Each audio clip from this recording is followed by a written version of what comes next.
Hey everybody, it's Derek with The Ultimate Hang, and I just got back from a 50 miler cleaning up all my hammocks, and I want to rethread them, and I thought I'd show a quick video on this guy right here. This is a continuous loop, and it's found on a lot, in fact probably most, gathered in hammocks today, and it's often, I think, underutilized or underappreciated. A lot of people take these off when they upgrade their hammock suspension, but I'm going to show you some options that really take advantage of this.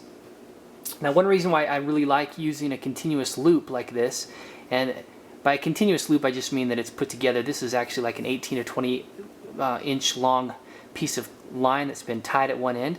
You can also get continuous loops that are continuous. You can buy or make these. This one's out of Amsteel 764. But this continuous loop, when you put it through a hammock, what's really great about that is it creates an attachment point that's really close to the hammock. And that's important, especially if it's raining and you've got a tarp covering your hammock. You want to have a water break really close to your hammock that's covered by the tarp. If it isn't covered by the tarp, or if you don't have a water break, there's potential to have water run straight down your strap, straight down your suspension, and onto your hammock. So one reason why I like having continuous loops really close to the end of the hammock is to create water breaks as close to the hammock as possible to minimize that problem. So let me show you how I really quickly put this together and some of the hammock options. Here's a hammock that's got a end channel, and I just take a 1/2 inch PVC pipe, this is about 2 feet long, and feed it through the end of the hammock here, bunch it down on one end, and take my continuous loop, feed it through the end of the pipe, and while holding that continuous loop I can take that pipe out and my suspension is ready to go. Feed it through itself to make a lark's head. Now I've got my continuous loop really close to the end of the hammock suspension. Now here's some quick options that I like to show you. I'm going to run through them really fast. If you want more details, you can do some searches and how that works. A very common suspension option is what's called the Marlin Spike hitch, which uses a toggle. A lot of people use sticks. You can use stakes or other, like arrowhead shafts are very common. And that continuous loop can go right on top of that suspension, right on top of the knot, not on the toggle. Nice water break at the end. Carabiners are also great. They work right on the end of the hammock as well. And you put that onto a strap, especially like one that's got a lot of loops, like a Kamek Python strap or an Eno Atlas strap. You've got descender rings. These aren't as common anymore, but they still work. You just do a lark's head over the top of them. And with the descender rings, you use your strap, which becomes your adjustable suspension. It feeds through here, adjusts, and you're good to go. Some people tie on a half hitch to lock it in place, but you've got those descender rings.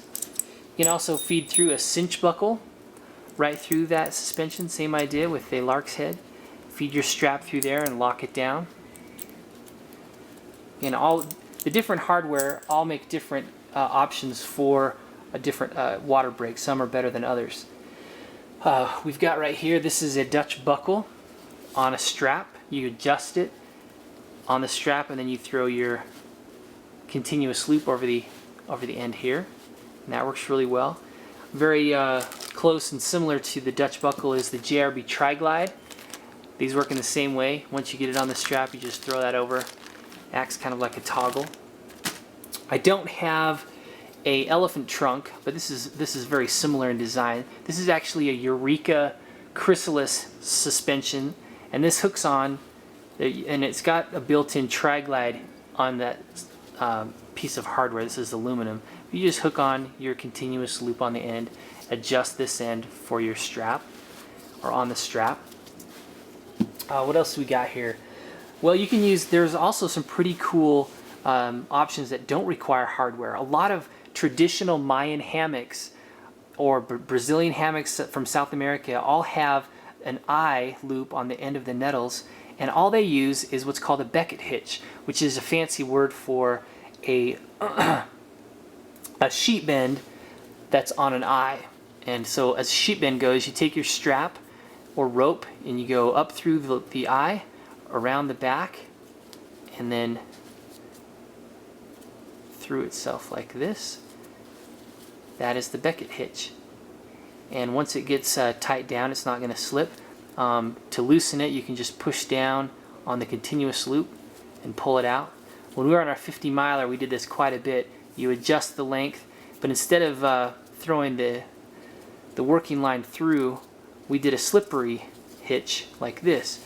And it kind of acts as like a double Beckett hitch or a double sheet bend. Adds a little more friction, and it's a little easier to pull off because you've got this little working end you can pull, and it pulls that loop right out. So that's really nice. And that Beckett hitch can also work with even a lighter weight option. Is you take your strap, and I've thrown on this end, I've just got a piece of Amsteel that's got an eye loop, and I've joined the two of the eye loop of the strap with this Amsteel together. And it kind of works like a UCR because there's less of this line and there's no hardware. You just go right straight up through the loop just like you did before and create that Beckett hitch. And if you do a slippery one, you can kind of see that double, almost like a double Beckett hitch with that loop. And that tightens down, doesn't slip. Works really good. You can pull that right off. Another option that works really well with the toggle is if you have two eye loops or two loops, you can actually put them into each other like this and feed this one back up through the center and grab a toggle like a stick, or if you got a stake or something like this. And we did this a lot on the 50 miler and it worked fantastic. Holds fast, doesn't break the toggle, because it puts different lateral forces on the hammock straight down and comes off really easily, and you can adjust it also pretty easily. Alright, did we cover all of the different suspension options I've got here? Oh, there's one more. So here is this hammock is also gathered, but instead of having a channel, this has just been whipped together, and you can see I've taken my continuous loop and it's just been lark head over the whipped end. This is 7/64, and you can use this with smaller hardware such as this guy right here. This is the Dutchware whoopee hook, and it's got a strap and a whoopee sling in the bundle, but I can just hook that right on. And so I've got, again, the continuous loop really close to the hammock. I've got my water break really close, so all of that is covered by the tarp, and it works really great.